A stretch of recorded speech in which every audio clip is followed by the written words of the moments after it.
আল্লাহ পাকের কোরআন জানিয়েছে ইন্না ফি খালকিস সামাওয়াতি ওয়াল আরদি ওয়া ইখতিলাফিল লাইলি ওয়ান নাহারি লাআয়াতিল লিউলিল আলবাব।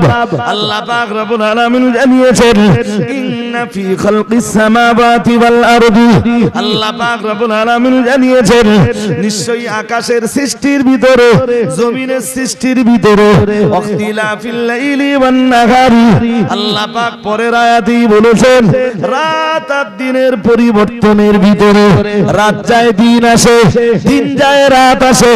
কিন্তু কেউ কি কখনো এইটা নিয়ে গবেষণা করেছেন দিনের আলোকে দূর করে দিয়ে কে রাতের আধারের ব্যবস্থা করে দেন, আবার কে বা রাতের অন্ধকারের বুক চিরে সূর্যের আলোটাকে বার করে আনেন? ও বাবাজিরা ভাইরা, এসব সব প্রশ্নের জবাব হলো আমার আল্লাহ, আমার আল্লাহ, আমার আল্লাহ।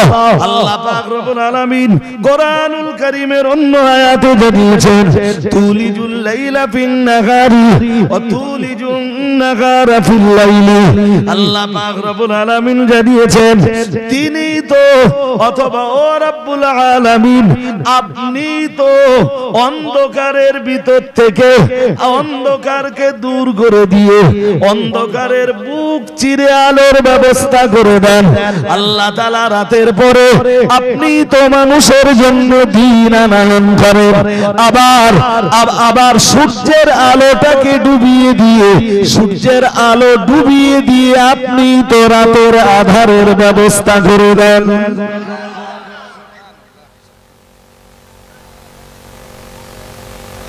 এই রাত আর এই দিন আল্লাহকে চিনবার জন্য সম্পূর্ণ স্বতন্ত্র দুইটা নিদর্শন। এটা কোরআনে আল্লাহ স্পষ্ট করে বলেছেন, কোরআনের আয়াতে আল্লাহ স্পষ্ট ভাবেই ব্যক্ত করেছেন যে আমাকে চিনবার জন্য মানে খালিকের সাথে মখলুকের সম্পর্ক তৈরি হওয়ার জন্য রাত একটা নিদর্শন, দিন আর একটা নিদর্শন। মানুষ যদি রাতের আধার আর দিনের আলো নিয়ে গবেষণা করে ওর ভিতর দিয়ে সে আল্লাহকে পেয়ে যাবে। আর একটু মন খুলে বলেন, আপনি এবারে আমার জিজ্ঞাসা পারেন হুজুর কেমনে পারবে? আপনি বলুন, সকালবেলা যখন সকাল হয়ে যাচ্ছে, রাতের অন্ধকার দূর হয়ে যাচ্ছে আর দিনের আলো এসে হাজির হচ্ছে, এই দিনের আলোটা আনায়ন করছেন কে? এমনি এমনি হয়? হ্যাঁ না কিছু বলে না, এইটা এমনি এমনি হয়।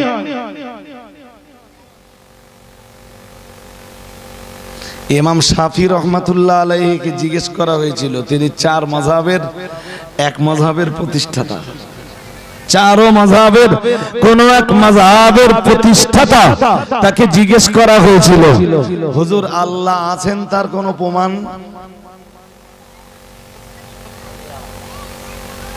খুব মন দিয়ে শুনুন আমার কথা, মেয়েরা হয়তো খুব ভালো বুঝতে পারবে না, বাট আপনারা নিতে পারলেই হবে আমার কথা। ইমাম শাফি রহমাতুল্লাহ আলাইহি বললেন প্রমাণ তো আমার আশেপাশেই আছে। সুবহানাল্লাহ। আর একটু মন খুলে বলেন, প্রশ্নটা যেসব নাস্তিকেরা করছিল তারা ভেবেছিল তারা সংখ্যায় ছিল 11 জন। কয়জন? 11 জন। তারা ভেবেছিল ইমাম শাফি রহমাতুল্লাহ আলাইহি এই প্রশ্নের কোনো জবাব তিনি দিতে পারবেন না, আজকে তিনি হেরে যাবেন। আল্লাহ পাকের ওলি, আল্লাহর প্রিয় বান্দা ইমাম শাফিঈ রাহমাতুল্লাহ আলাইহি, তাকে যখন জিজ্ঞেস করা হলো হুজুর আপনি আল্লাহর অস্তিত্বের প্রমাণ পেশ করুন, আল্লাহ পাক রব্বুল আলামিন আছেন এটা দলিল আদিল্লা দিয়ে প্রমাণ করে দেন। আল্লাহ পাকের প্যারা বান্দা চার মাযহাবের এক মাযহাবের প্রতিষ্ঠাতা হযরত ইমাম শাফিঈ রাহমাতুল্লাহ আলাইহি বললেন একটু দূরেই রয়েছে একটা তুত গাছ। কি গাছ? তুত গাছ বোঝেন? দেখেছেন? পড়েছেন? গুগলে সার্চ করলে পেয়ে যাবেন। গুগল হয়ে তো সহজ হয়ে গেছে, সহজ হয়ে যায়নি? আপনি যেটা জীবনে দেখেননি গুগলে দেখে নিলেন, বাস্তবে যেতে পারলেন না পারলেন যে আমি তুত গাছটা দেখিনি, তা আমি একটু তুত গাছটা দেখবো।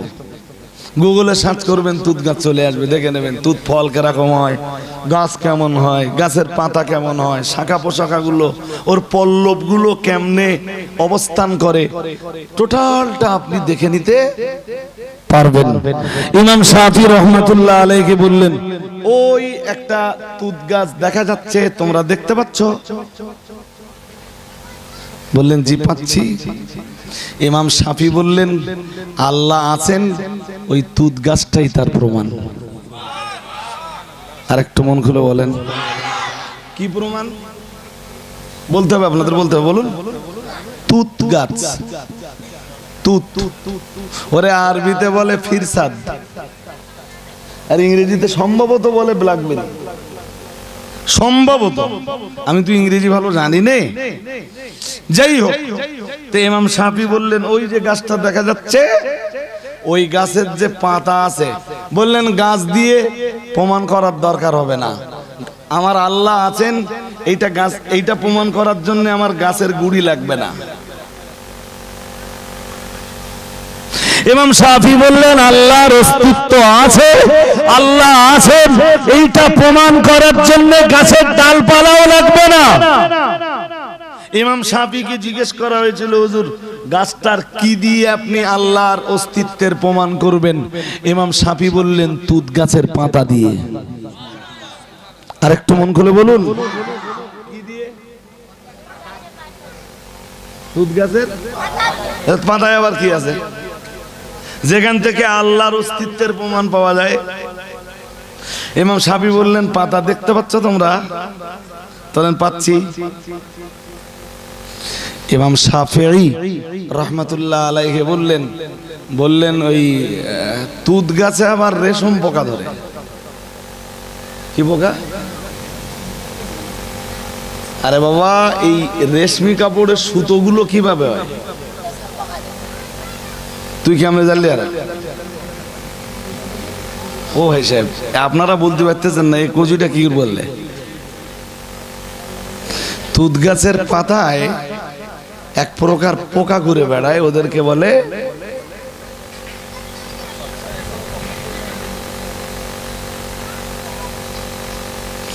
ইমাম শাফি রহমাতুল্লাহ আলাইহি বললেন, এই রেশমি পোকাগুলো তুত গাছের পাতা খায়।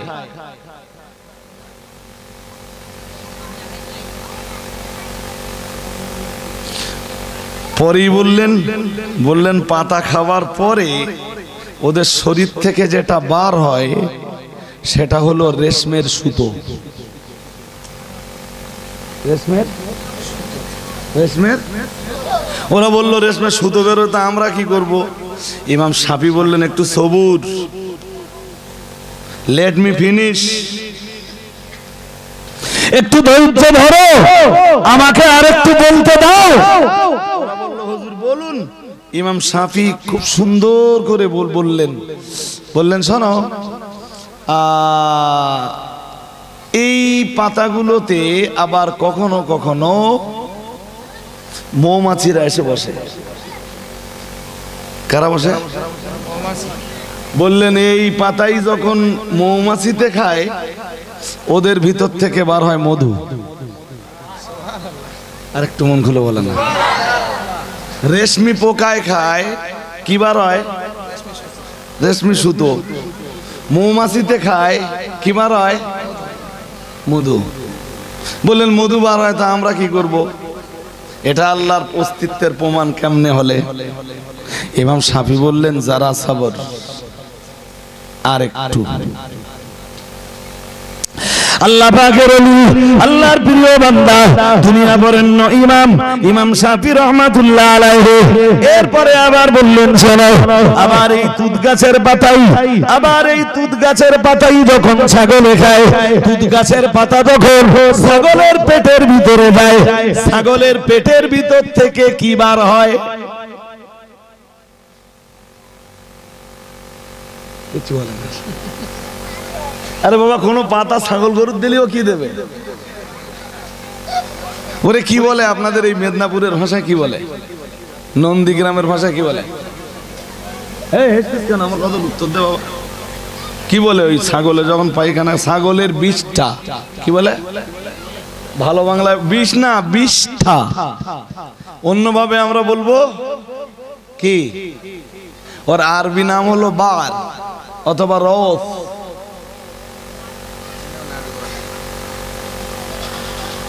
আমার কথা বোঝেন? অসুবিধা হচ্ছে না তো? যখন ছাগলে খায় কি হয়? যখন মৌমাছি খায় মধু, ছাগলে খেলে, রেশমি পোকায় খেলে বেশ।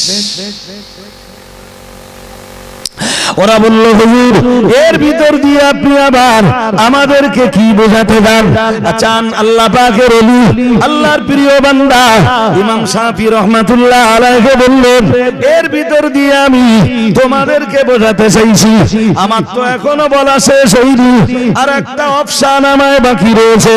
ইমাম শাফি রাহমাতুল্লাহ আলাইহি আবার বললেন, এই তুত গাছের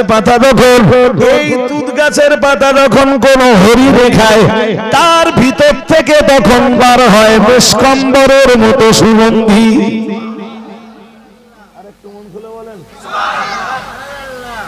কয় প্রাণীর কথা বললেন? 4।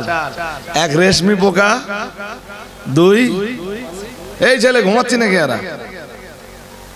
কি হলো তোর বাবা? এই যে আমাদের চোখে চোখ রাখ। আমি তো চাচ্ছি যে আপনারা এখানে যারা বসেছেন ছোট্ট একটা শিক্ষা নিয়ে অন্তত উঠুন। 1 রেশমি পোকা, 2 মৌমাছি, 3 ছাগল, 4 বেশ হরিণ। খাচ্ছে 4 প্রকারের প্রাণী। ফলাফলটা একই গাছের পাতা খাচ্ছে, ফলটা একই রকম হওয়া দরকার ছিল তো? হ্যাঁ কি না কিছু বলে না? হ্যাঁ, ফল একই হচ্ছে না, আলাদা। আল্লাহ পাকের ওলি ইমাম শাফি রাহমাতুল্লাহ আলাইহি পরিষ্কার করে বলেছিলেন, ওটা যখন রেশমি পোকায় খায়, ওদের ভিতর থেকে রেশমি সুতা বার হয়। ইমাম শাফি আবার বললেন, ওটা যখন মৌমাছিতে খায়, মৌমাছির ভিতর থেকে মধু পাওয়া যায়। ওটা যখন ছাগলে ভক্ষণ করে, ছাগলের ভিতর থেকে গোবর পাওয়া যায় কিংবা বিষ্ঠা পাওয়া যায়। আবার ওই তুত গাছের পাতা যখন হরিণে খায়, হরিণের ভিতর থেকে মিসকম্বরের মতো সুগন্ধি পাওয়া যায়। ইমাম শাফি রাহমাতুল্লাহ আলাইহি বললেন, এই 4টি প্রাণী একই গাছের পাতা খেলো, ফলাফল তো একরকম হওয়া দরকার ছিল। ফলাফলের এই ভিন্নতাটাই প্রমাণ করে ওখানে কারো না কারো শক্তি কাজ করছে। নারায়ে তাকবীর। ইমাম শাফি বললেন একই গাছের পাতা, অথচ ফলাফল 4 রকম। এটা নিশ্চিত। তোমরা কি বলবা এটা এমনি এমনি হয়? ওখানে কারো না কারোর ক্ষমতা আছে, কারো না কারোর ক্ষমতা কাজ করছে, আর যার ক্ষমতায় এই ফলাফল 4 রকম হয় তিনি হলেন রব্বুল আলামিন আল্লাহ। আর একটু মন খুলে বলুন না। নাম্বার 2, এই ব্যাপারটা চলুন আর একটু বুঝে নেই। মুফতি সাহেব ওখানে আছেন? মাঝখানে খুশির একটা খবর আপনাদের দিয়েই দেই। আমিও খুব বেশিক্ষণ সময়ের বক্তা না, আর এই মজলিসকেও না ভাই সাহেব দীর্ঘ করা যাবে না। এমনি আমাদের দেশীয় আমাদের নট 24-এ আমাদের যে প্রতিষ্ঠানগুলো চলে, অধিকাংশ প্রতিষ্ঠানের জলসা মজলিস 12টা, 12:30, 1টার ভিতরে শেষ হয়ে যায়। আমাদের জামিয়া রহমানিয়ার ইসালের সাহেবটা সারা রাত চলে, আর খাদিজা রিসালের সাহেবের শেষ রাতটা আমরা সারা রাত চালাই। এছাড়া আমাদের কোনো মজলিস ভাই সাহেব সারা রাত আমরা চালাইনি। লোকজন সব কাজ কামের মানুষ, দূর দূরান্ত থেকে আসে। 11টা, 11:30, 12টার ভিতরে হয়ে গেলে খুব ভালো হয়। আর এখানে তো আপনারা যারা এই নয়নান গ্রাম বা নয়নানের 500 গ্রামগুলো থেকে এসছেন আলহামদুলিল্লাহ। আমাদের নর্থ 24 থেকে এবং কলকাতা লাগোয়া এরিয়া থেকে বেশ কিছু মানুষ আজকের এই আপনাদের তৈরি করা এই মাদ্রাসাটা পরিদর্শনে এসেছেন। এটা মনে রাখবেন যে আমাদের সংগঠনের কিছু মানুষ আছে, তারা চায় যে জীবনের প্রত্যেকটা প্রতিষ্ঠানে যেন একটু পায়ের ধুলোটা ফেলে রাখতে পারি। কথা কি বুঝতেছেন নাকি? এই যে মানুষগুলো এসছেন, ওদের উদ্দেশ্য বলো কিচ্ছু না, ওদের গাড়ি খরচ তো আমরা দেবো না। ওরা যে আজকে বাড়িতে থাকলে আবার চেল্লাচ্ছে কেন ভাই সাহেব? আবার শুরু হয়ে গেছে।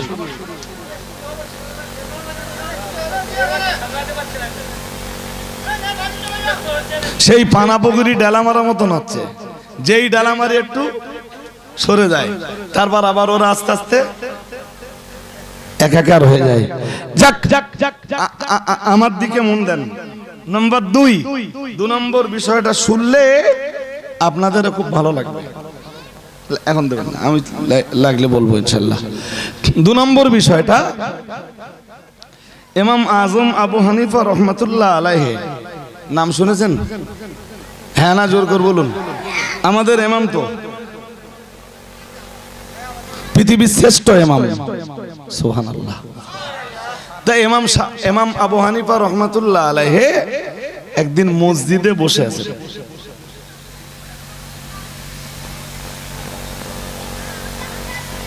তা একদল লোক এসছে, হাতে তাদের উলঙ্গ তলোয়ার। উদ্দেশ্য তাদের ইমাম আবু হানিফা রহমাতুল্লাহ আলাইহির মাথা কাটবে। নাউজুবিল্লাহ। আরেকটু জোর করে বলুন কেন? কেন? ইমাম আবু হানিফা একত্ববাদের প্রচার করছেন, তিনি প্রচার করছেন আল্লাহ আছেন।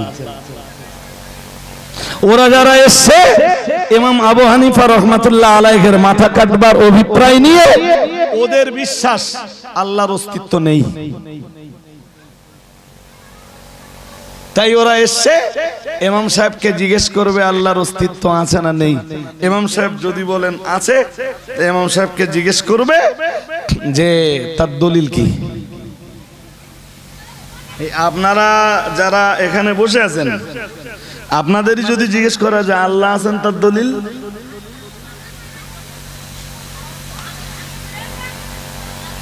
বলুন। আরে বাবা, কোরআনে তো অগণিত দলিল রয়েছে। কি দলিল? আমি তো ওইটাই বোঝাচ্ছি যে আল্লাহরে দেখা যায় না, বাট তার নিদর্শনগুলো দেখা যায়। সুবহানাল্লাহ। আর একটু মন খুলে বলুন না। হ্যাঁ, তাকে চিনবার উপায়গুলো তো দেখা যায়। তো এইটা আমি অস্বীকার করবো কেমনে? আল্লাহ পাকের ওলি, আল্লাহর প্রিয় বান্দা ইমাম আবু হানিফা রাহমাতুল্লাহ আলাইহির কাছে ওরা একদল মানুষ হলো উলঙ্গ তলোয়ার নিয়ে ইমামে আজম আবু হানিফা রাহমাতুল্লাহ আলাইহির প্রতি ওরা উদ্যত হলো। আপনি একত্ববাদের প্রচার করেছেন, আল্লাহ আছেন, এই বিষয়টা আপনার ভিতরে যেমন জায়গা পেয়েছে, ঠিক এই বিষয়টাই তো দেশ জুড়ে আপনি প্রচার করছেন। আমরা নাস্তিক মতবাদের মানুষ, আমরা এসে হাজির হয়েছি। হুজুর আমাদেরকে কি বলবেন আল্লাহ পাকের অস্তিত্বের ব্যাপারে? অন্তত আপনি কি আমাদেরকে একটা প্রমাণ দিতে পারবেন? আপনাকে সময় দিচ্ছি, প্রমাণ যদি না দিতে পারেন আজকে গর্দান উড়িয়ে দেওয়া হবে। হযরত ইমামে আযম আবু হানিফা রাহমাতুল্লাহ আলাইহি মসজিদের ভিতরে বসে ভয় পেলেন না, ভীত সন্ত্রস্ত হলেন না। উনি ওদেরকে বললেন, তোমরা একটু শান্ত হয়ে যাও, আমি অবশ্যই আমার আল্লাহ রাজি থাকলে অবশ্যই তোমাদেরকে আমার আল্লাহর অস্তিত্বের প্রমাণ করে দিব। বললেন একটু যদি ধৈর্য ধরো আর আমার যদি একটু সময় দাও। বললেন দিবেন তো? বললেন অবশ্যই দিব, না পারলে তোমাদের যেটা মনে হয় সেটা করো। ইমাম সাহেব ইমামে আজম আবু হানিফা রহমাতুল্লাহ আলাইহি বললেন, শোনো, শুনুন, আচ্ছা কেউ যদি আপনাদের বলে মনোযোগ আছে আপনাদের নাকি নেই? বললেন কে যদি আপনাদের বলে যে আমি নদীতে একটা নৌকা চলতে দেখলাম, নৌকাটা হেলে দুলে খুব স্বাভাবিকভাবে চলছে, অথচ নৌকায় কোনো মাঝি নেই, আপনাদের আকাল, আপনাদের বুদ্ধি, আপনাদের বিবেক, আপনাদের জ্ঞান সেটা মেনে নেবে?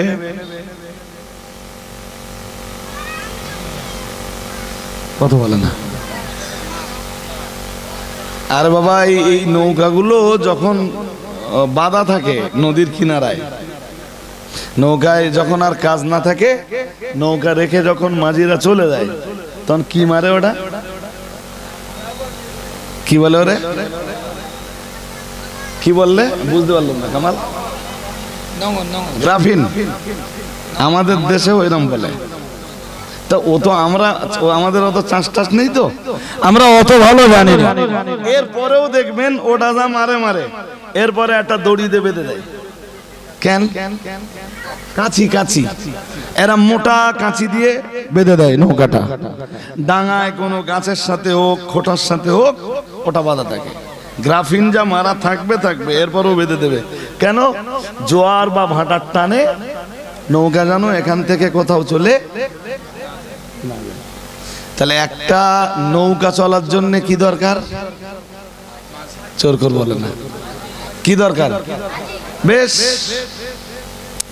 আল্লাহ পাকের ওলি, আল্লাহর প্রিয় বান্দা ইমামে আযম আবু হানিফা রাহমাতুল্লাহ আলাইহি বললেন, কেউ যদি তোমাদেরকে এসে বলে, কোন সুস্থ জ্ঞান সম্পন্ন মানুষ, কোন বিবেকবান মানুষ তোমাদেরকে এসে যদি বলে, আমি নদীর ধারে দাঁড়িয়েছিলাম, নদীর ধারে দাঁড়িয়ে দাঁড়িয়ে দেখলাম একটা নৌকা নদীতে নদীর পানিতে স্বাভাবিকভাবেই চলছে, না না না না না, অথচ তাতে কোনো মাঝি নেই গো, নৌকাটা স্বাভাবিকভাবে অন্য নৌকার মতো চলছে, কিন্তু সেখানে কোনো পরিচালক নেই গো, তোমাদের জ্ঞান কি, তোমাদের আকল কি এ কথা মেনে নেবে? ওরা সবাই বলল, না না না না না, আমাদের জ্ঞান, আমাদের বুদ্ধি, আমাদের আকল এটা কখনো মেনে নেবে না, কারণ নদীর পানিতে একটা নৌকা কখনো একা একা এমনি চলতে পারে না। আল্লাহর ওলি, আল্লাহর প্রিয় বান্দা ইমামে আযম আবু হানিফা রাহমাতুল্লাহ আলাইহি পরিষ্কার করে বললেন, একটা নৌকা নদীর পানিতে চলবার জন্য যদি তার পরিচালকের প্রয়োজন হয়, নদীর পানিতে চলবার জন্য যদি তাতে মাঝির প্রয়োজন হয়, ইমামে আযম আবু হানিফা রাহমাতুল্লাহ আলাইহি বললেন, এরপরেও কি তোমরা বলবা বিশাল এই পৃথিবীটা চলছে বিনা মাঝিতে? সুবহানাল্লাহ বলুন, আর একটু মন খুলে বলুন। ইমাম সাহেব বললেন, একটা নৌকা যদি নদীর পানিতে একা একা চলতে না পারে, তোমাদের বিবেক কি, তোমাদের বিবেক এটা কেমনে মেনে নিতে পারে? আকাশের সূর্য প্রতিদিন পূর্ব আকাশে এমনি উদয় হয়, আকাশের সূর্য পশ্চিম আকাশে প্রতিদিন এমনি ডুবে যায়, আকাশের চাঁদ আজকে যতটা ছোট কালকে এতটা ছোট থাকে না, আজকের তুলনায় কালকে আরেকটু বড় হয়, পরের দিন আরেকটু বড় হয়, পরের দিন আরেকটু বড় হয়। এরপরেও কি তোমাদের বিশ্বাস, তোমাদের আকল মেনে নেবে যে আকাশের চন্দ্র, সূর্য, গ্রহ, তারা, আসমান, জমিন সবকিছু এমনি পরিচালিত হয়? জোরে বলুন। ইমামে আযম বললেন এইগুলো দেখলেই বোঝা যায় আল্লাহ আছেন। আল্লাহ এরপরেও যদি কোনো বিবেক, কোনো বুদ্ধি যদি এইটা বলে যে আল্লাহ নেই, ওটা বুদ্ধিমান না বুদ্ধিহীন? জোর করে বলেন। কোন বিজ্ঞানী যদি বলে দেয়ার ইজ নো গড, আল্লাহ বলতে কেউ, যদিও গড আল্লাহ এক নয়, জি তাদের ভাষাটা অ্যাপ্লাই করতে যে বলে ফেলেছি আমি, জি কোন সায়েন্টিস্ট যদি বলে যে দেয়ার ইজ নো গড, স্রষ্টা বলতে কেউ নেই, তা ছোট্ট করে আমারে বলবেন যে সেটা বিজ্ঞানী না অজ্ঞানী?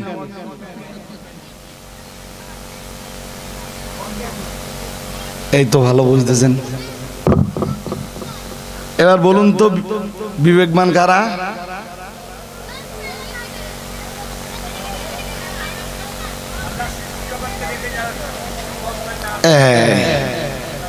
এই বাবাজি বুঝতে পেরেছে, আর আপনারা সবাই বলতে পারেননি ভালো। আল্লাহর সৃষ্টির ভিতর থেকে যারা আল্লাহর অস্তিত্বের সন্ধান করে নেয়, যে আমার আল্লাহরে দেখা যায় না, তবে আমার আল্লাহর বহু নিদর্শন চোখে, যত বেশি আমার আল্লাহর নিদর্শন গুলো চোখে দেখে তত বেশি তারা আমার আল্লাহর জন্য সাজদায় লুটিয়ে পড়ে। এই দেখেন পরের আয়াতে আছে, আমি ওই আগের আয়াতটা সূরা আলে ইমরানের 190 নম্বর আয়াতটা আরেকবার পড়ি। হাজিরিন মজলিস মনে রাখুন, মহান আল্লাহ জানিয়েছেন, আমার আল্লাহ পাক রব্বুল আলামিন জানিয়েছেন, ইন্না ফি খালকিস সামাওয়াতি ওয়াল আরদি ওয়া ইখতিলাফিল লাইলি ওয়ান নাহারি লাআয়াতিল লিউলিল আলবাব। আল্লাহ পাক রব্বুল আলামিন জানিয়েছেন, নিশ্চয়ই আসমানের সৃষ্টিতে, নিশ্চয়ই জমিনের সৃষ্টিতে, ওয়া ইখতিলাফিল লাইলি ওয়ান নাহারি, রাত দিনের পরিবর্তনের ভিতরে, রাত আসে দিন যায়, দিন আসে রাত যায়। আল্লাহ পাক রব্বুল আলামিন বললেন, আকাশ আর জমিনের সৃষ্টিতে রাত দিনের আগমন, রাত দিনের গমন আর আগমনে লায়াতিল, আল্লাহ পাক রব্বুল আলামিন বললেন অনেকগুলি নিদর্শন লুকিয়ে রয়েছে। আমরা যেন বললাম, আল্লাহ ও রব্বুল আলামিন, এই নিদর্শনগুলি আপনি কাদের কাদের জন্য লুকিয়ে রেখেছেন আল্লাহ? এই নিদর্শনগুলি উপলব্ধি করতে পারে কারা? আল্লাহ। আল্লাহ পাক রব্বুল আলামিন বললেন লাআয়াতিল লিউলিল আলবাব।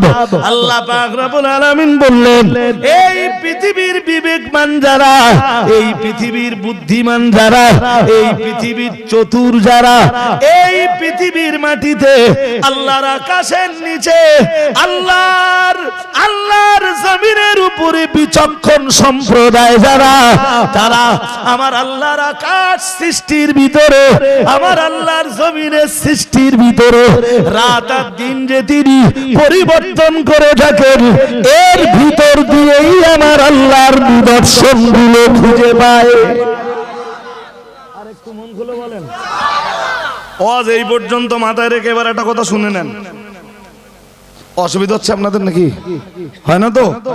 তাহলে আর একটু মনোযোগ লাগান, দেখেন আর একটু কিছু আমরা পেতে পারি কিনা। আমি আর একটু ব্যাখ্যা দেবো পরে, বাট এক্ষুনি যে কথাটা বলবো সেটা হলো, একদিন রাসূলুল্লাহ হযরত আম্মা আয়েশার ঘরে, সেদিন রাসূলের পালা, একাধিক স্ত্রী, তো পালা বন্টন হওয়াটা তো স্বাভাবিক। তা সেদিন রাসূলের জায়গা আম্মাজান আয়েশার ঘরে। তো রাসূলুল্লাহর এমনি আদত ছিল যে প্রথম রাত্রে খুব বেশি দেরি করতেন না। এই সমাজের কিছু লোককে যেমন দেখেন, তাস খেলতে খেলতে রাত 1:30 বাজে, জুয়া খেলতে খেলতে ভোর 3টে বাজে, মদ খেয়ে মাতলামি করতে করতে রাত 2:30 বেজে যায়।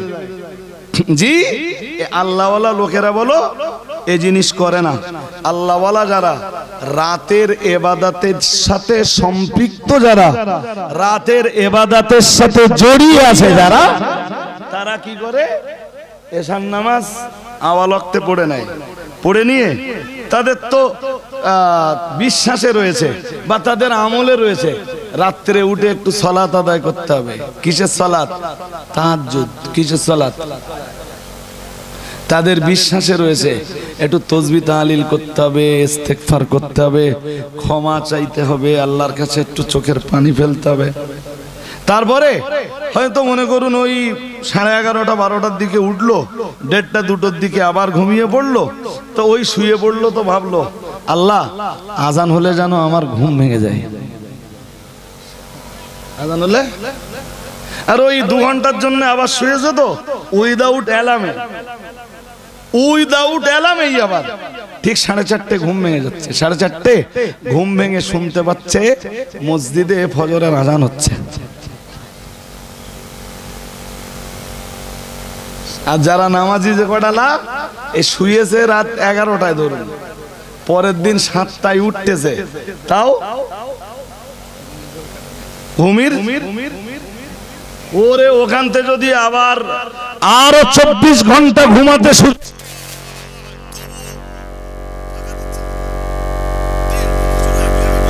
আপনাদের অসুবিধা নেই, আমার জন্য চিন্তা নেই। মুফতি সাহেব এসে যদি বলেন পাখা দিতে, তখন আপনারা দেবেন কোন, ওই পাখাটা ভীষণ আওয়াজ হচ্ছে, আর তাতে মাইকে কথা বলতে আরো কষ্ট হচ্ছে, এই কারণে আমি পাখাটা বন্ধ করে রেখেছি। মন দিয়ে আমার কথা শুনলে আমি খুব খুশি হব ইনশাল্লাহ। জি ভাই, কি বলছিলাম সে ভুলে গেছি আমি, আমারই মাথায় নেই। হ্যাঁ, কারোর ডেকে দেওয়া লাগে না, অথচ সময় মতো উঠে যায়। সুবহানাল্লাহ। আর একটু কারা করে জানেন না কাজ, ওর ডেকে দেওয়ার জিম্মাদারি আল্লাহর, কাজ জিম্মাদারি। আর বুখারীর এক হাদিসে এসেছে যে কোনো মানুষ যখন ঘুমাতে যায়, সেই মানুষটা ঘুমিয়ে পড়লে শয়তান তার মাথার কাছে তিনটা গিরা লাগায়। গিরা বোঝেন? আরে হ্যাঁ না বলবেন তো, কয়টা গিরা লাগায়?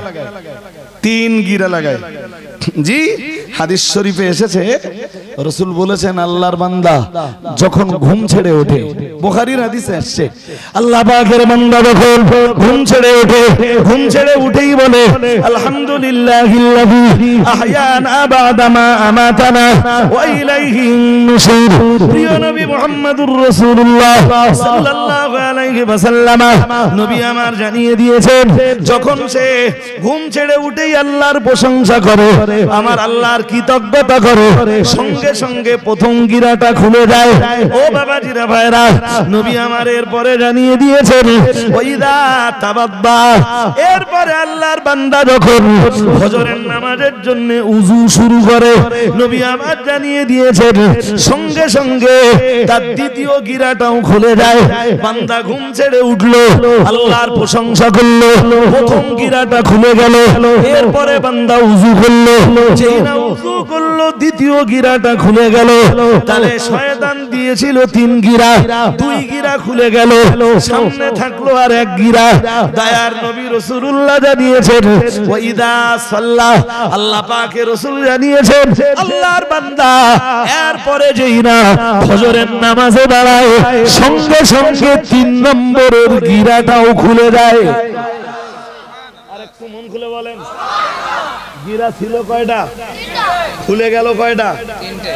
আছে কয়টা? আর কিছু? হ্যাঁ, ফজরের নামাজ হয়ে যাবে, ওর মনমতি পুরো ফ্রেশ, মনমতি পুরো ধরে বলুন। হ্যাঁ, ওই সারাদিন ও কাজ কাম করবে। ঘুম বলো বেশি ঘুমায়নি বলো, 2 ঘন্টা ঘুমিয়েছে, 2.5 ঘন্টা ঘুমিয়েছে, 3 ঘন্টা ঘুমিয়েছে, ওই ঘুম ও সারাদিনের কাজের জন্য যথেষ্ট। কি বুঝতে অসুবিধা হচ্ছে? 7 ঘন্টা ঘুমাবে কেউ, ঘুম ছেড়ে উঠে আলহামদুলিল্লাহ পড়বে না, এরপরে উযু করবে না, এরপরে ফজরের নামাজ পড়বে না, ওর 3 গিরার কোনটা খুলবে? গত কাল গেছিল 3, আজকে আবার পড়বে কয়? গিরায় গিরায়, শয়তানের গিরায় গিরায় ওর জীবন পুরো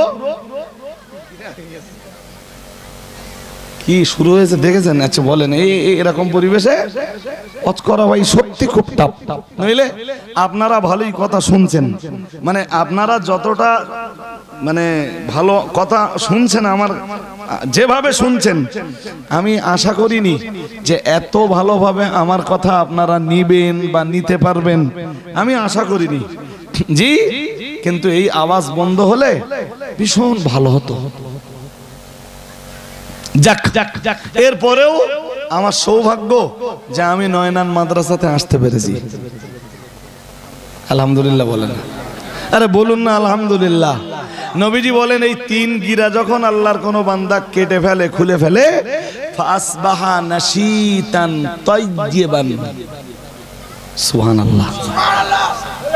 ও যখন ভোরবেলা ফজরের নামাজ পড়ে বার হয় বা ফজরের নামাজের পরে ও ও একজন পবিত্র মনের মানুষ। সুবহানাল্লাহ। নাশীত নাশীত, ফুরফুরে মেজাজ। আর কথা বুঝতেছেন নাকি? কি মেজাজ?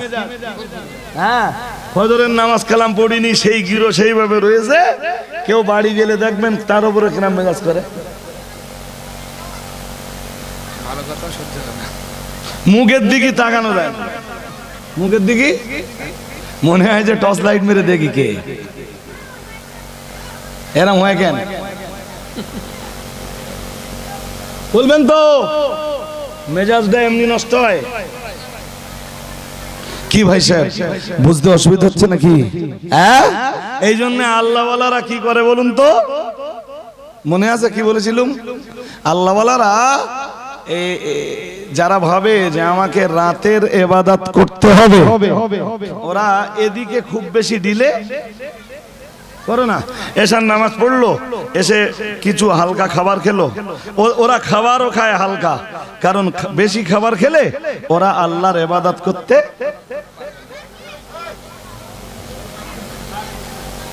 আপনারা তাই অত তাড়াচ্ছেন, তাই ওই কন্ডিশন।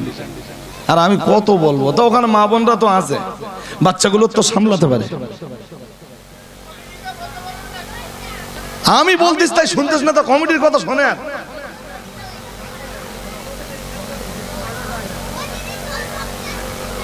আমি যেই হই, আমারও তো আপনারা হুজুর হিসাবে এনেছেন, তা আমার কথা শুনতেছ না, তা কমিটির কথা শোনে। ভাই ছাড়েন, ভাই সাহেব বসেন, ভাই সাহেব বসেন। এ দেখেন মুফতি সাহেব হুজুর কিবলার সময় আসন্ন। তিনি ওয়াজ করবেন এবং আখিরি দোয়া মোনাজাত করবেন। অনেক কষ্ট, পরিশ্রম, মেহনত দিয়ে তিনি এখানে আসছেন। তাহলে আল্লাহওয়ালারা এই বিছানায় যেতে দেরি করে না, আর খাবারও খায় কম। কারণ বেশি খাবার খেলে, হালকা খাবার না খেলে রাত্রে ইবাদতে দাঁড়াতে। আরে ঠিক কিনা বলবেন তো? খাবার বেশি হয়ে গেলে ইবাদতে কষ্ট হবে না? এমনি দেখবেন খাওয়া একটু বেশি হয়ে গেছে, শুলি ভালো হয় না। হাজিরিন মজলিস মনে রাখুন, বলতে বলতে অনেক দূর চলে এসেছি। প্রিয় নবী মুহাম্মদুর রাসূলুল্লাহ সাল্লাল্লাহু আলাইহি ওয়াসাল্লাম কোন এক রাতে আম্মা জান আয়েশার ঘরে, সেদিন রাসূলের পালা, আম্মা জান আয়েশার ঘরে রাসূলুল্লাহ প্রবেশ করলেন। হালকা কিছু খাবার খেলেন, একটু পরেই তো রাসূলুল্লাহকে উঠতে হবে। দায়িত্ব কি? দায়িত্ব অন্য কিছু না। আমার আল্লাহ পাক রব্বুল আলামিন জানিয়েছেন, ওয়া মিনাল লাইলি ফাতাহাজ্জাদ বিহি নাফিলাতাল লাক আসা আইয়াবা'সাকা রাব্বুকা আসা আইয়াবা'সাকা রাব্বুকা মাকামান মাহমুদা। আল্লাহ পাক রব্বুল আলামিন জানিয়েছেন, ওয়া মিনাল লাইলি ফাতাহাজ্জাদ বিহি নাফিলাতাল লাক। নবী রাতের কিছু অংশ পেরিয়ে যাওয়ার পর আপনি তাহাজ্জুদে দাঁড়িয়ে যান, আপনি বিছানায় থাকেন না। ফাতাহাজ্জাদ বিহি নাফিলাতাল লাক আসা আইয়াবা'সাকা রাব্বুকা মাকামান মাহমুদা। নবী জানো আল্লাহরে বললেন, আল্লাহ সবাই যখন ঘুমিয়ে থাকবে, আমি আপনার নবী মুহাম্মদুর রাসূলুল্লাহ সাল্লাল্লাহু আলাইহি ওয়াসাল্লাম, আমি তো তাহাজ্জুদে দাঁড়িয়ে থাকব। আমি আপনার সাথে প্রেম বিনিময়ের জন্য দাঁড়িয়ে থাকব, আপনার আরো নৈকট্যতা হাসিলের জন্য আমি দাঁড়িয়ে যাব। ও রব্বুল আলামিন আল্লাহ, বিনিময়ে আপনার নবীকে আপনি কিছু দিবেন কি? আল্লাহ পাক রব্বুল আলামিন বললেন, আসা আইয়াবা'সাকা রাব্বুকা মাকামান মাহমুদা। আল্লাহ পাক রব্বুল আলামিন বললেন, ও নবী, আপনি তাহাজ্জুদ কায়েম করলে আমি আল্লাহ তাআলা মাকামে মাহমুদ আপনার নসিবে কবুল করে দেব। বললেন, আমি আপনাকে মাকামে মাহমুদ দিব। সবাই ঘুমাবে, আপনি তখন তাহাজ্জুদ পড়বেন। নাফিলাতাল লাক, এটা আপনার জন্য অপরিহার্য। সবাই ঘুমিয়ে পড়লে আপনি উঠে পড়ুন, তাহাজ্জুদটা পড়ুন, রাতের ইবাদত করুন। আল্লাহ পাকের কোরআনের অন্য আয়াতের বিবরণে রয়েছে, আল্লাহ পাক সূরাতুল মুজাম্মিলে জানিয়েছেন, ইয়া আইয়ুহাল মুজাম্মিল কুমিল লাইলা ইল্লা কলিলা নিসফাহু আও ইনকুস মিনহু কলিলা আও জিদ আলাইহি ওয়া রাত্তিলিল কুরআনা তারতিলা ইন্না সানুলকি আলাইকা কাওলান সাকিলা। আল্লাহ পাক রব্বুল আলামিন জানিয়েছেন, ইয়া আইয়ুহাল মুজাম্মিল, আল্লাহ পাক রব্বুল আলামিন নবীরে, আমাদের নবীকে মুজাম্মিল বলে ডাক দিলেন। ডাক দিয়ে আল্লাহ বললেন, কুমিল লাইলা ইল্লা কালিলা, ও নবী রাতের বেলায় আপনি দাঁড়িয়ে থাকুন, ইল্লা কালিলা। নবী যেন বললেন, আল্লাহ আপনি তো আমার রাতের বেলায় আপনার ইবাদতে দাঁড়িয়ে যাবার হুকুম দিয়েছেন, আল্লাহ আমি নবী কি সারা রাত দাঁড়িয়ে থাকবো? আল্লাহ পাক রব্বুল আলামিন বললেন, কুমিল লাইলা ইল্লা কালিলা, বললেন সারা রাত নয়, রাতের অল্প কিছুটা অংশ ব্যতীত। আপনি রাতের অল্প কিছুটা অংশ ব্যতীত বাকি সময়টা আমার রেজামন্দি, আমার খুশনবী হাসিলের জন্য, আমি আল্লাহ আমার সন্তুষ্টির জন্য দাঁড়িয়ে থাকুন। আল্লাহ পাক রব্বুল আলামিন আবার বললেন, কুমিল লাইলা ইল্লা কালিলা নিসফা, রাতের বেশি অংশ সময় যদি আমার জন্য ইবাদতে দাঁড়িয়ে দাঁড়িয়ে আপনার কষ্ট হয়ে যায়, তাহলে একটা কাজ করুন নবী, নিসফা, রাতটাকে দুটো ভাগে ভাগ করে নেন। একটা ভাগ আমার ইবাদত, আর একটা ভাগ আপনার দেহের জন্য আরাম। আর একটু মন খুলে বলেন, আপনি যখন ইবাদত করেন তখনও আমি খুশি হই, আর আপনি যখন ঘুমিয়ে থাকেন তখনও আমি আল্লাহ আপনার উপরে সন্তুষ্ট হই। আপনি আপনার দেহটা যখন ইবাদতের জন্য দেন তখনও খুশি, আবার যখন আপনার দেহ দিয়ে আপনি আরাম নেন তখনও আমি, তাই তো ভাগ করে দিচ্ছি অর্ধেকটা, বলুন ইবাদত আর অর্ধেকটা, এতেও যদি কষ্ট হয়ে যায় আবিনকুস মিনহু, তাহলে আর একটু কাজ করুন, একটা কাজ করুন, রাতটাকে তিনটে ভাগ করে নেন, নিয়ে এক ভাগ ইবাদতে দেন, আর দুই ভাগ আপনার দেহটা আরামের জন্য দেন। আর একটু মন খুলে বলেন ভাই, রাতের ইবাদত বলো আছে না নেই? কিন্তু সেই সমাজের কাছে রাতের ইবাদতের কথা বলে আমার কি লাভ হবে? যেই সমাজ কি এশার নামাজি, আরে বাবা যেই সমাজের এশার নামাজ নেই ওই সমাজের কাছে আমি রাতের ইবাদতের কথা বলে কি লাভ হবে আমার?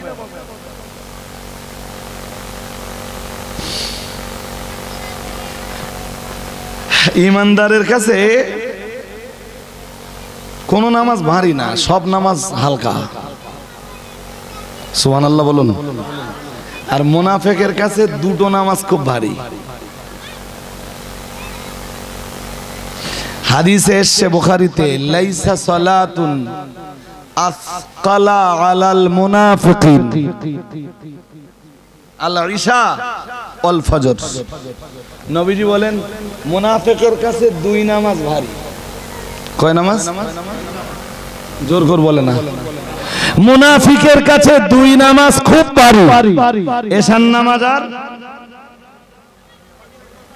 তাহলে যেই বান্দা এশা বা ফজরের নামাজ ভারী ভাবতেছে ও মুমিন না মুনাফিক?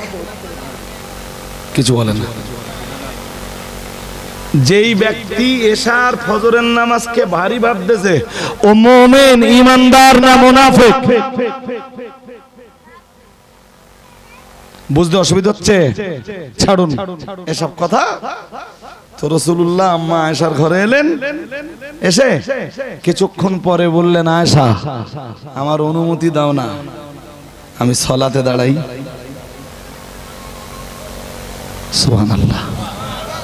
এই তো একটু আগে এলেন, এটা বলেন আয়েশা অনুমতি দাও না সালাতে দাঁড়াই। আম্মা আয়েশা বললেন ইয়েস, আপনি দাঁড়িয়ে যান নামাজে।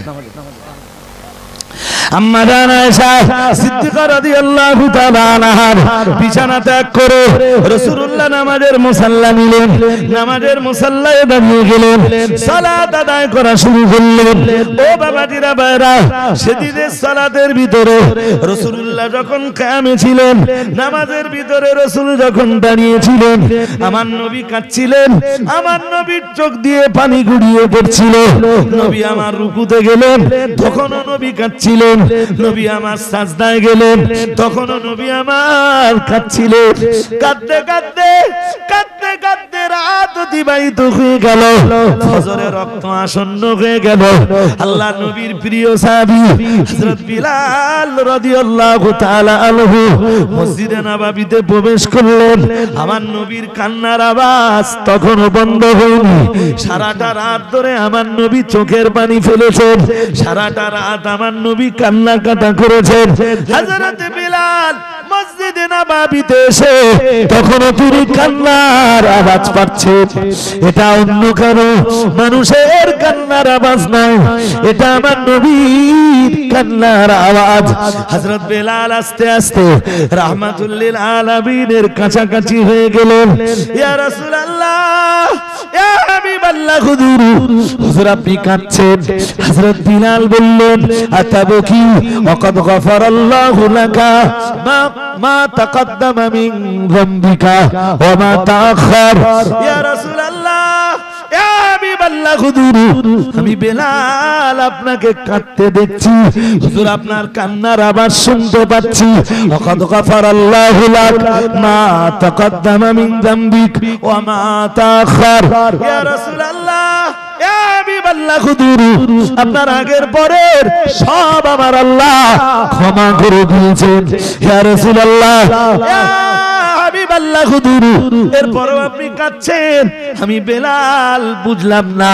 নবী আমার বললেন, ও আমার সাহাবী বিলাল, আল্লাহ তাআলা আমার ব্যাপারে কোরআনের আয়াত দিয়েছেন, লিয়াগফিরা লাকাল্লাহু মা তাকদ্দামা মিন যামবিকা ওয়া মা তাআখার। আমি জানি আল্লাহ আমার ব্যাপারে এই আয়াত নাযিল করেছেন, কিন্তু আমি নবী, ও আমার সাহাবী বিলাল, আমার আল্লাহর কৃতজ্ঞতার এজাহার ঘটাচ্ছিলাম, আমার আল্লাহর কৃতজ্ঞতার প্রকাশ ঘটাচ্ছিলাম। নবী আমার সেদিন বেলালকে বলেছিলেন, বেলাল আফালা আকুনু আবাদান শাকুরা। ও আমার সাহাবী বেলাল, আমি আল্লাহর কৃতজ্ঞতা কৃতজ্ঞতা প্রকাশকারী একজন বান্দা হব, তোমরা কি এটা চাও না? নবী বললেন, আমি শুধু রাতের বেলায় সালাতে দাঁড়িয়েছিলাম, সালাতে দাঁড়িয়ে দাঁড়িয়ে কেঁদেছি, রুকুতে যে কেঁদেছি, সাজদায় যে কেঁদেছি। আমার এত কান্নার কারণ হলো আমি আল্লাহর কৃতজ্ঞতা পেশকারী একজন বান্দা হতে চাই। আরেকটু মন খুলে বলেন, কি হতে চাই? আরো ভালো বান্দা। আরো বান্দা মানে গোলাম, বান্দা মানে গোলাম। কার গোলাম? সবাই বলেন, কার গোলাম? আল্লাহর গোলামি করব। তো কার গোলামি করব? আল্লাহর। মনে থাকবে নাকি? হ্যাঁ না, জোর করে বলেন। কোনদিন যদি ভেবেছেন আপনি যে আমি আবার কার গোলাম, আমি এত বড় হোমলা চোমলা, আমি এত বড়, আমার এত এত নেতৃত্ব, এত এত কর্তৃত্ব, এত এত টাকা পয়সা, জি আমার বাহুবল জনবল সব আছে, আমার অর্থবল আছে, আমার বাড়ি আছে, গাড়ি আছে, সব আছে, মনের ভিতরে যদি এই চিন্তা একবার এসে যায়, ও শেষ। আমরা সবাই গোলাম কার? কার? খোদ আল্লাহ তাআলা তার নবী মুহাম্মদুর রাসূলুল্লাহ সাল্লাল্লাহু আলাইহি ওয়াসাল্লামকে কোরআনের বহু আয়াতে গোলাম বলে ঘোষণা দিয়েছেন। আরেকটু মন খুলে বলেন, কি বলে ঘোষণা দিয়েছেন? গোলাম। কে গোলাম? বিশ্ব নবী। কার গোলাম? জোর করে বলেন, আল্লাহর গোলাম। কার গোলাম? আমরা গোলাম কার? বুঝতে অসুবিধা হচ্ছে? হ্যাঁ, এই কারণে এটাও মনে রাখবেন যে মালিক আর গুলাম কখনো এক। যদি বোধ বুদ্ধি থাকে এটা পরে আবার একটু বিশ্লেষণ করবেন কোনি, এর ভিতর তো অনেক কিছু বার হবে না। মালিক আর গুলাম কখনো এক হতে পারে,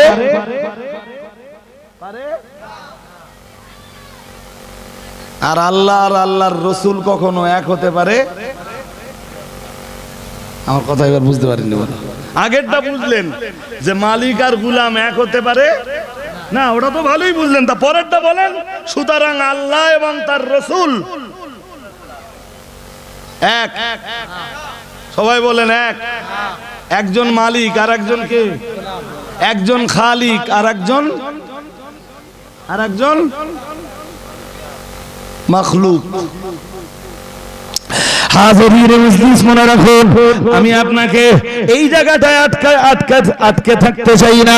নবী আমার বেলালের প্রশ্নের জবাবটা দিলেন, বেলাল আফালা আকুনু আবদান শাকুরা, আমি মুহাম্মাদুর রাসূলুল্লাহ সাল্লাল্লাহু আলাইহি ওয়াসাল্লাম, আমি নবী তো আল্লাহর কৃতজ্ঞতা পেশকারী বান্দা হতে চাই। এরপরে নবী আমার বললেন, বিলাল কিন্তু আজকের রাতের এই কান্নাকাটি আর একটা কারণ আছে জানো আমার সাহাবী বেলাল, আমার উপরে একটা আয়াত নাযিল হয়েছে। আমার আল্লাহ সূরা আলে ইমরানের একটা আয়াত নাযিল করে দিয়েছেন। হযরত বেলাল বললেন, হুজুর কোন আয়াত? রাহমাতুল লিল আলামিন বললেন, আমার আল্লাহ আয়াত নাযিল করে দিয়েছেন, ইন্না ফি খালকিস সামাওয়াতি ওয়াল আরদি ওয়া ইখতিলাফিল লাইলি ওয়ান নাহারি লাআয়াতিল লিউলিল আলবাব। এতক্ষণ ধরে যে আয়াত শোনাচ্ছিলাম, নবী বললেন, বেলাল জানো এই আয়াতটা আমার উপরে নাযিল হয়েছে, আর এই আয়াতের ভিতরের হুকুম আছে যে আমরা যেন আল্লাহর এই সৃষ্টিকে নিয়ে গবেষণা করে আল্লাহর নিদর্শনের সন্ধান করি। সুবহানাল্লাহ। কি করি বলুন? আরে ভাই সাহেব, আমার তো সময় হয়ে গেলে আমি নেমে যাব না? নামবো না? নেমে যাবো নি? আমি নেমে যাব না? তাহলে আর একটু ধৈর্য ধরুন, হয়েই তো গেল। জি,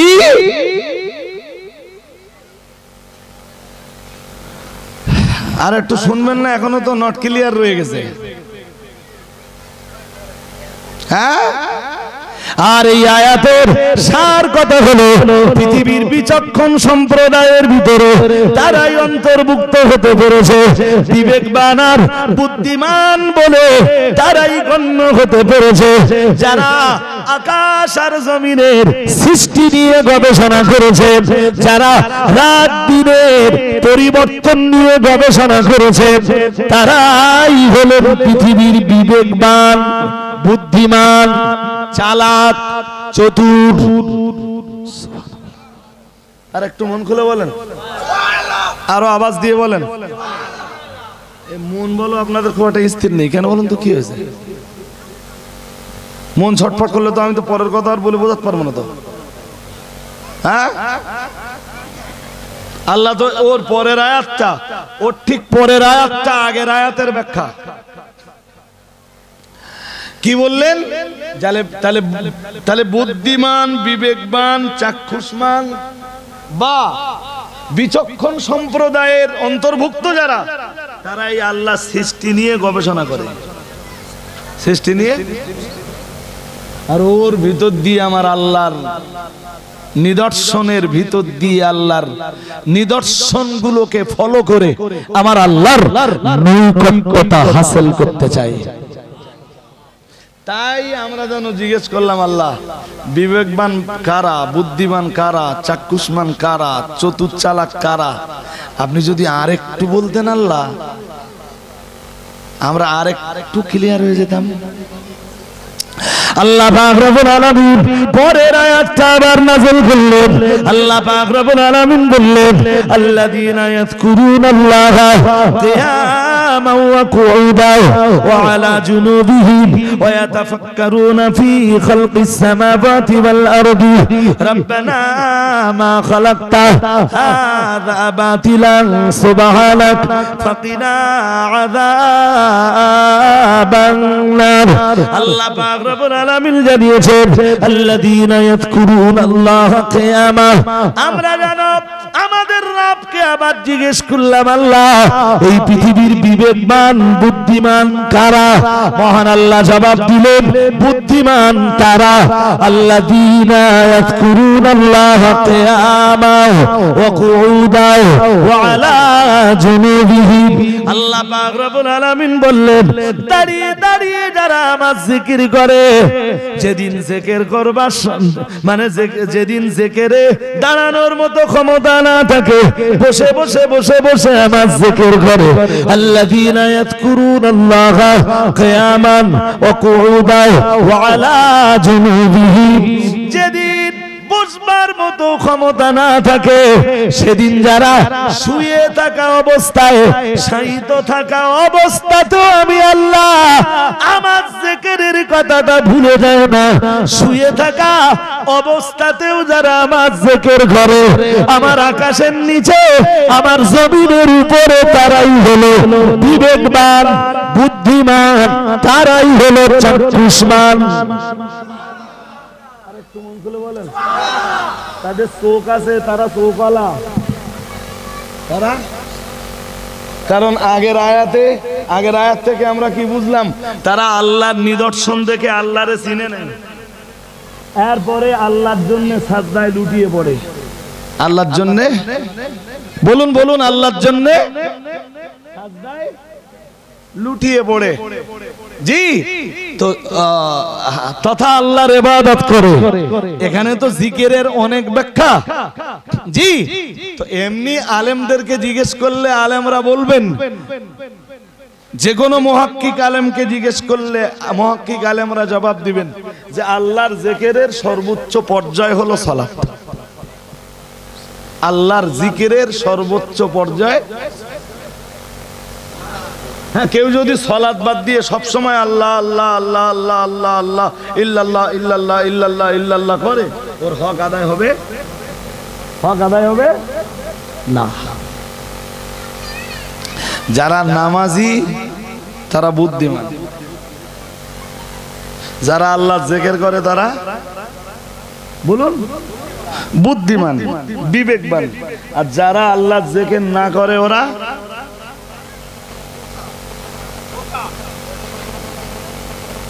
একটু বোকা না পুরো বোকা ফুল বোকা জ্ঞান বুদ্ধি তাই বলতেছেন আমাদের আরে আমাদের জ্ঞান বুদ্ধি বলবে কেন আল্লাহ তো বলতেছেন নিজে কোরআনে যে বিবেকবান তারা সালাত আদায় করে যারা বিবেকবান তারা নামাজি যারা বিবেকবান তারা রুকু করে যারা বিবেকবান তারা আল্লাহর জন্য সাজদা দেয় যারা আরেকটু মন খুলে বলেন এবার বলুন একটা ছেলে এমএ পাস করলো এমএ পাস করে সে তার কলেজ মানে কলেজ জীবনের শিক্ষা বলি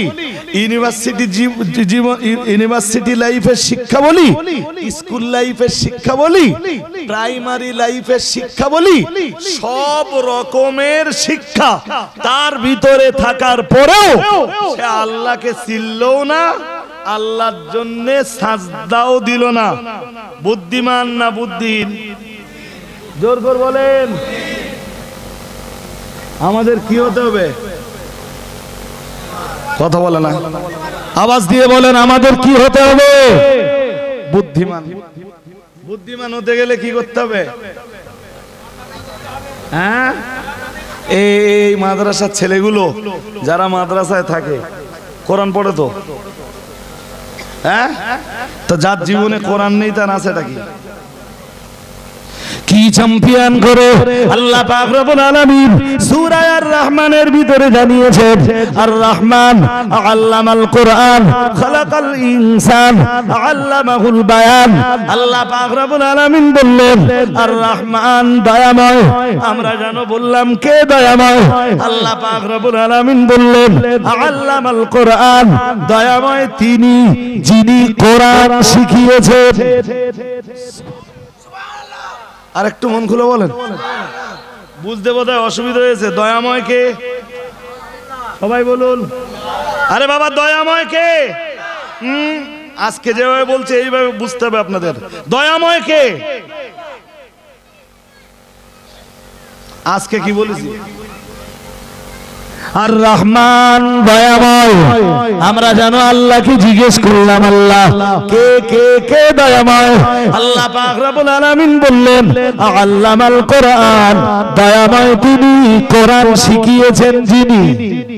সুবহানাল্লাহ। আর একটু মন খুলে বলেন। এবার আপনারা বলুন কে দয়াময়? দয়াময় তিনি কোরআন শিখিয়েছেন যিনি। কে কোরআন শিখিয়েছেন? তাফসীর কারকরা ওই আয়াতের তাফসীরে আল্লামাল কোরআন, ওই আয়াতের তাফসীরে তাফসীর করতে যে লিখেছেন আই আল্লামাহু মুহাম্মাদান সাল্লাল্লাহু আলাইহি ওয়াসাল্লাম। আল্লাহ পাক রব্বুল আলামিন কোরআন শিখিয়েছেন তার নবী মুহাম্মদ সাল্লাল্লাহু আলাইহি ওয়াসাল্লামকে। আর একটু মন খুলে বলেন ওয়াদাহু ইলা জামিইন নাস। তাফসীর কারকরা লিখেছেন আর মুহাম্মদ সাল্লাল্লাহু আলাইহি ওয়াসাল্লাম আল্লাহর কাছ থেকে কোরআন শিখে তিনি তা মানুষের কাছে পৌঁছে দিয়েছেন। সুবহানাল্লাহ বলেন না? আরো আওয়াজ দিয়ে বলুন। কোরআন কি সরাসরি আমাদের কাছে এসেছে নাকি? আমরা কার কাছে পেলাম? তো তাফসীর কারকরা তো ওইটাই লিখতেছেন দয়াময় তিনি কোরআন দিয়েছেন যিনি, দয়াময় তিনি কোরআন নাযিল করেছেন যিনি, রহমান তিনি কোরআন দিয়েছেন যিনি, রহমান তিনি কোরআন শিখিয়েছেন যিনি। কে শিখিয়েছেন? আল্লাহ। কাকে শিখিয়েছেন? মুহাম্মদ সাল্লাল্লাহু আলাইহি ওয়াসাল্লামকে। আর মুহাম্মদ সাল্লাল্লাহু আলাইহি ওয়াসাল্লাম ওই কোরআনুল কারীমের মেসেজগুলোকে तमाम পৃথিবীর মানুষের দারে দারে পৌঁছে দিয়েছেন। আর একটু মন খুলে বলেন। সুতরাং এখান থেকে প্রমাণিত হয় কোরআন যে আল্লাহর এক বিরাট বড় দয়া। কোনো সন্দেহ আছে? সবাই বলেন, সবাই বলেন। 40 বছর পর্যন্ত 40 বছর বয়সে রাসূলের প্রতি কোরআন নাযিল হচ্ছে। আমি প্রেক্ষাপট বলছি না, শুধু শেষ কথাটা বলছি, বক্তব্য ছাড়বো এবার। জিবরাইল যখন রাসূলের কাছে কোরআন নিয়ে এলেন, নবী তখন গারে হেরায় প্রথম দিন। মনে পড়ে না আপনাদের? বোধহয় মুহিত সাহেব হুজুর ওনার বক্তব্যের ভিতরে উনিও বলছিলেন একবার। কয় বছর বয়স? কয় বছর? এসে বললেন ইকরা, আপনি পড়ুন। আপনি কে বলছেন? জিবরিল। কে বলছেন? জিবরিল। কাকে বলছেন? বিশ্ব নবীকে। কি বলছেন? ইকরা, রিড, আপনি পড়ুন। নবীজি বললেন মা আনা বিকারিন, বললেন আমি পড়তে পারি না। পড়তে তো জিবরিলের কথার উত্তরে নবী বলতেছেন আমি পড়তে পারি। কোন মৌলবী যদি জোর করে বলে না নবী পারতেন, তাহলে নবী বেশি বুঝলো। আমাদের নবীর ব্যাপারটা নবী বেশি বুঝলেন না, হুজুর বেশি বুঝলো। আমার কথা বুঝতে পারেননি? আমাদের নবীর উপরে যেদিন কোরআন নাযিল হচ্ছে নবীর বয়স কত? 40। ফেরেশতা জিবরিল এসে বলছেন ইকরা, পড়ুন। আমি পড়তে, কোন মৌলবী যদি জোর করে বলে না নবী পড়তে পারতো, পড়তে পারতো, এই নিয়ে তো সারা বাংলা জুড়ে একটা বিরাট গেজাগেজি হচ্ছে। তাহলে নবী নিজের ম্যাটারটা নিজে বেশি বুঝলেন না মৌলবী বেশি বুঝে ফেললো? আমার কথা বুঝতেছেন না? না ওমা কুনতা তাতলু মিন ক্বাবলিহি মিন কিতাবিন ওয়ালা তাখুত্তুহু বিয়ামিনিক ইযাল লারতাবাল মুবতিলিন। মহান আল্লাহ জানিয়েছেন, ও নবী, ইতিপূর্বে আপনি কোন কিতাব পড়েননি। কে বলছেন? আল্লাহ। কাকে বলছেন? নবীকে। কি বলতেছেন? বলতেছেন এর আগে আপনি কোন কিতাব পড়েননি। ওয়ালা তাখুত্তুহু বিয়ামিনিক, না না না না না, আপনার নিজের হাতে আপনি কিছু লেখেননি। সুবহানাল্লাহ। আপনি কারোর কাছে যে যদি পড়া শিখতেন, লেখা যদি শিখতেন, ইদাল্লার তাবাল মুবতিলুন, যারা আপনারে নিয়ে উপহাস করে, যারা আপনারে কবি বলে, যারা আপনারে জ্যোতিষী বলে, এক শ্রেণীর লোক বলতো তো, হ্যাঁ না বলবেন তো, এক শ্রেণীর লোক নবীকে জ্যোতিষী বলতো তো, কবি বলতো তো। ইউআল্লিমুহু বাশারুন, কোন এক বাশারে মুহাম্মদকে পড়ায় রাত্রে, আর মুহাম্মদ সাল্লাল্লাহু আলাইহি ওয়াসাল্লাম সকালবেলা ওইগুলো আল্লাহর কোরআন বলে চেলকে দেয়। নাউজুবিল্লাহ, বলুন না নাউজুবিল্লাহ। যদি আপনি দুনিয়ার কোন মানুষের কাছে যে লেখাপড়া শিখতেন, শিখে নিতেন, তাহলে বাতিল পন্থীরা খুব মজবুত কদমে দাঁড়িয়ে ওই কথাটা প্রচার করতে পারতো যে মুহাম্মদ তো লেখাপড়া জানে, নিজে নিজে বানায় আর আল্লাহর বলে চালিয়ে দেয়। আরে কথা ঠিক কিনা বলবেন তো? হ্যাঁ, আরে আপনারাই ওদের শুনেছেন না যে রাসূল বলেছেন আমাকে পাঠানো হয়েছে বিশ্ববাসীর মাস্টার রূপে, শিক্ষক রূপে, টিচার রূপে। সুবহানাল্লাহ। আরেকটু মন খুলে বলেন সুবহানাল্লাহ। আচ্ছা, স্কুলের মাস্টার কে হয়? রাখালে হয় না যে লেখাপড়া শেখে ওই মাস্টার হয়? মাস্টার হবার জন্য শুধু ছাগল চড়ালে হয়ে যায় না, স্কুলে যে লেখাপড়া করতে? তাহলে দুনিয়ায় যত ছেলে মেয়ে মাস্টার হয়েছে আজ পর্যন্ত সবাই লেখাপড়া শিখে তারপর?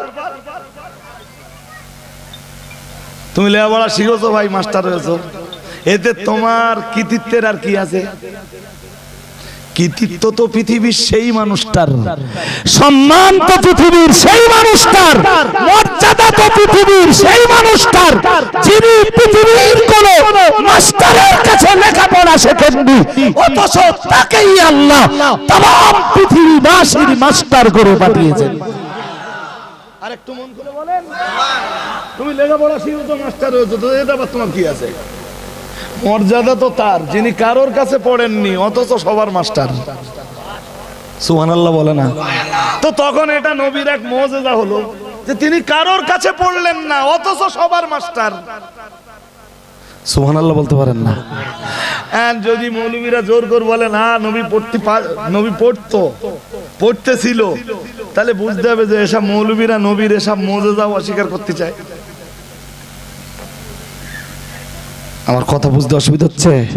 হ্যাঁ, তবে রাসূল নিজে বলেছেন, আল্লামানি রাব্বি ফাহসানা তালিমি, আমার আল্লাহর হাবিব জানিয়েছেন আল্লাহ পাক আমায় শিক্ষা দিয়েছেন এবং অতি উত্তম রূপেই আমাকে শিক্ষা দিয়েছেন। আমি দুনিয়ার কারোর কাছে পড়িনি, আমার আল্লাহ আমাকে পড়িয়েছেন এবং খুব সুন্দর রূপেই পড়িয়েছেন। ওয়াদাবানি রব্বি ফাহসানা তাদিবি, আল্লাহ পাকের রাসূল বললেন শুধু তাই নয়, আল্লাহ আমাকে শিষ্টাচার শিখিয়েছেন, শুধু শিখিয়েছেন তাই না, উত্তম রূপেই শিষ্টাচারটা শিখিয়েছেন। এই কোরআনের এই এডুকেশনটা কে দিয়েছেন? এই এডুকেশনের ভিতর দিয়েই আল্লাহ চেনা যায়। শুনছেন নাকি? এই এডুকেশনের ভিতর দিয়ে এলএলবি কমপ্লিট করে যদি আল্লাহ না চেনা যায়, ওই এলএলবির কোনো দাম নেই। WBCS কমপ্লিট করে যদি আল্লাহ না চেনা যায়, ওই WBCS কমপ্লিটের কোনো মূল্য। এমএ পাস করে, গ্রাজুয়েশন কমপ্লিট করে, BA BSc MA MSc complete করে যদি আল্লাহকে না চেনা যায়, আল্লাহর সাথে যদি সম্পর্ক তৈরি না করা যায়, ওগুলো তো বুদ্ধিমান না, ওগুলো তো বিবেকবান না। তাই একজন মানুষের বিবেকবান বুদ্ধিমান হওয়ার জন্য কি দরকার? তার জীবনে কোরআনের এডুকেশন। এইটাই অল ইন্ডিয়া সুন্নাত আল জামাতের উদ্দেশ্য ভাই, যে শুধু নট 24 না, নট 24 এর বাইরের জেলাগুলোতেও জি সিলসিলায়ে ফুরফুরা শরীফের মতাদর্শের মাদ্রাসা ছড়িয়ে পড়ুক। আল্লাহ কবুল করুন, বলুন ইনশাআল্লাহ, বলুন আমিন, বলুন আমিন। আগামী দিন ছড়িয়েও যাবে, বলুন ইনশাআল্লাহ, বলুন ইনশাআল্লাহ। নন্দীগ্রামের নয়নান মাদ্রাসা, নয়নান মাদ্রাসা তার এক উজ্জ্বল দৃষ্টান্ত। ঠিক কিনা বলবেন তো? হ্যাঁ, সুতরাং আপনাদের কি করতে হবে বলুন? কোরআন না থাকলে সে আল্লাহ পাবে না, কোরআন না থাকলে সে রসুলকে পাবে না, আল্লাহকে চিনবে না, রসুলকে চিনবে না। একদিকে এই কোরআনে আল্লাহ নিজেকে চিনিয়েছেন, অন্যদিকে আল্লাহ তার নবীকেও চিনিয়েছেন। একদিকে এই কোরআনে রয়েছে তাওহীদের আলোচনা, আর একদিকে রয়েছে এই কোরআনে নবুওয়াতি আলোচনা, রিসালাতের আলোচনা। সুবহানাল্লাহ। আর একটু মন খুলে বলুন।